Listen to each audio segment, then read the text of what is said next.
Бұл хадис мансух емес. Бирок биздин айылдагы аксакалдарыбыз, кейде молдакелерибиз колуңу бир көтөрүп жүрсөң эле вахабиге чыгарышат сразу. Ар бир биздеги коомдогу проблемалардын себептери бар. Мына ушул пайгамбардын сүннөтү эмне үчүн bizde haram je makruh tahrim aytылып калынганы биздеги жапырт элибизде окулунган bir kitepке байланыштуу. Ал kitep Fiqhul Kaydani деген kitep. Muqaddimatu fi salati, namaz boyunca kiçinekey kitepçe. Ala kандай бар. Ошон ичинде ахыл хадиске окшотуп колун кыймылдаткан болсо, намазы макруh tahrim болот деп айтылып калган да. Ал kitep Афганистанда жана бизде гана окутулат, Орто Азияда. Анан доктор Салах Абул-Хаж деген биздин досубуз бар. Бул улуу инсан. Ошол киши ушул kitepке шарх берип, анан kitep дагы жарыкка чыккан. Бул kitep Fiqhul Kaydani бизде бардыгыбыз окуганыбыз менен бул kitep этибарга алынган эмес kitepтерден.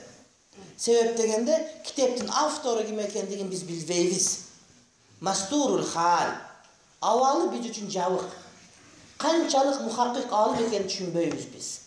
Эгерде кайсы бир kitepтердин авторлорунун авалы белгисиз болсо, анда ошол kiteptеги маселе башка kiteptеги маселеге туура келсе алабыз, туура келбесе албайбыз. Мына ушул колду көтөрсө болбойт дегени ошол туура kitepтерге туура эмес келген маселе. Демек колду көтөрөбүз. Бирок көтөргөндө ар ким каалагандай көтөрө бериш керек. Мунун дагы шарияты бар.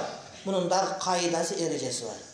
Көтөргөндө кол ушундай турат дагы ашхаду деп туруп ан ла дегенде эки мына чыпалагы менен эмне муну аты? Аты жок, а? Аты жок мунуку. Аты жок мунуку.